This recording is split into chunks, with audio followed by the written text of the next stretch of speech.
Assalamualaikum warahmatullahi wabarakatuh. Perkenalkan, nama saya Muhammad Fajar dari kelas manajemen A.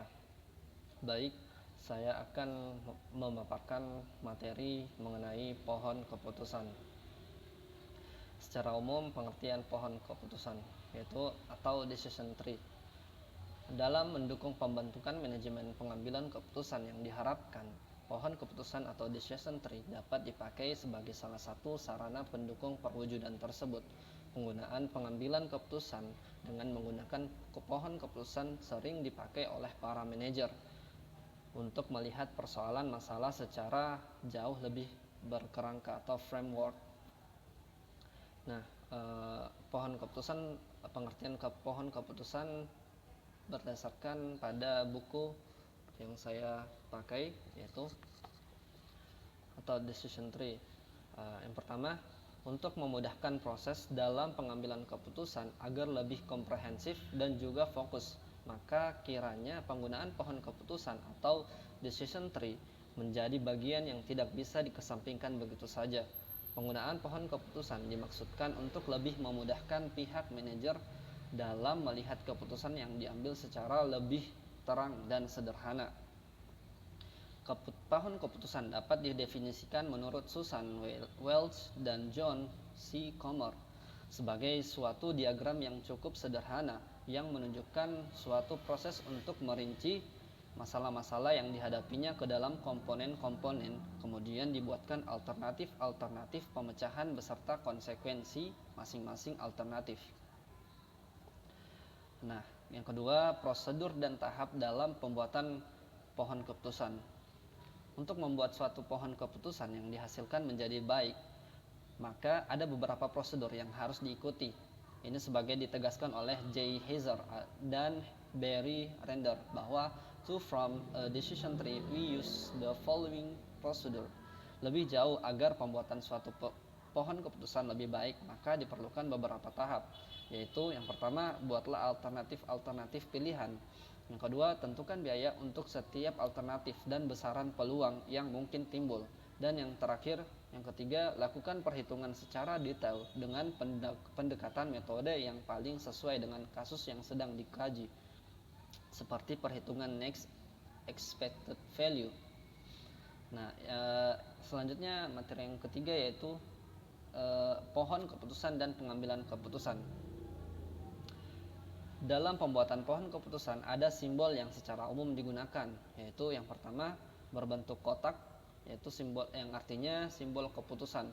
Simbol yang kedua yaitu berbentuk angka 0, yaitu artinya simbol kejadian tidak pasti atau alternatif. Simbol yang terakhir yaitu bentuk seperti kurang garis, yaitu cadangan atau penghubung.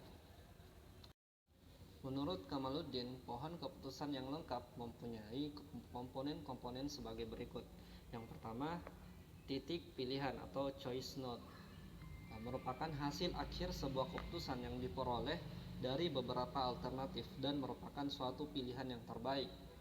Yang kedua yaitu cabang alternatif atau alternative branch, merupakan banyak kemungkinan pilihan jawaban dari suatu persoalan yang berpangkal pada titik pilihan. Pada suatu akhir dari cabang pilihan terdapat nilai atau kemungkinan dari suatu hasil yang diharapkan. Yang ketiga yaitu titik hasil atau outcome node, merupakan hasil dari tiap-tiap cabang dalam pohon keputusan. Titik hasil ini ditandai dengan sebuah lingkaran pada tiap-tiap cabang pohon keputusan.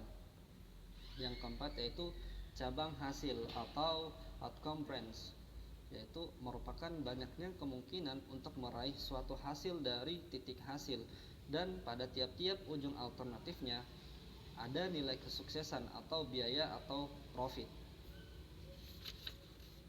Yang kelima yaitu kesuksesan atau payoff, merupakan sekumpulan laba atau benefit atau biaya yang mungkin dihasilkan yang diakibatkan oleh kombinasi suatu keputusan dan suatu keadaan dasar yang acak. Nah, saya akan memberikan contoh soal yaitu untuk pohon keputusan atau decision tree pada perekrutan atau tidak untuk karyawan perusahaan. Kasusnya yaitu manajer keuangan PT Menara Indah sedang mempertimbangkan usulan dari manajer personalia tentang penambahan tenaga kerja. Penambahan tenaga kerja dilakukan dengan teknik perekrutan. Salah satu tujuan penambahan tenaga kerja adalah untuk meningkatkan kapasitas produksi yang otomatis akan berpengaruh pada peningkatan penjualan serta laba perusahaan. Namun, di sisi lain, ada permasalahan lain yang timbul adalah perusahaan harus menyediakan alokasi dana khusus untuk biaya perekrutan, yaitu jika memakai tenaga konsultan yang berasal dari lembaga lain yang bertugas sebagai tim seleksi perekrutan, maka biaya yang dikeluarkan akan besar. Akan tetapi, jika memakai dari tim personalia perusahaan sendiri, maka biaya menjadi lebih kecil. Untuk lebih jelasnya dapat kita lihat pada gambar pohon keputusan tersebut. Berdasarkan hasil gambar tersebut, manajer akan bisa melakukan analisis secara sistematis dan membuat suatu konsep keputusan dengan melihat dampak-dampak yang akan terjadi di masa yang akan datang. Seperti jika tidak melakukan perekrutan tenaga kerja baru, maka biaya perekrutan tidak ada. Namun perusahaan tidak memiliki tenaga ahli baru dengan kecakapan sesuai yang diinginkan. Artinya setiap keputusan selalu mengandung resikonya. Terima kasih atas perhatiannya. Mungkin hanya itu yang bisa saya sampaikan dari materi pohon keputusan. Wabillahi taufiq wal hidayah. Wassalamualaikum warahmatullahi wabarakatuh.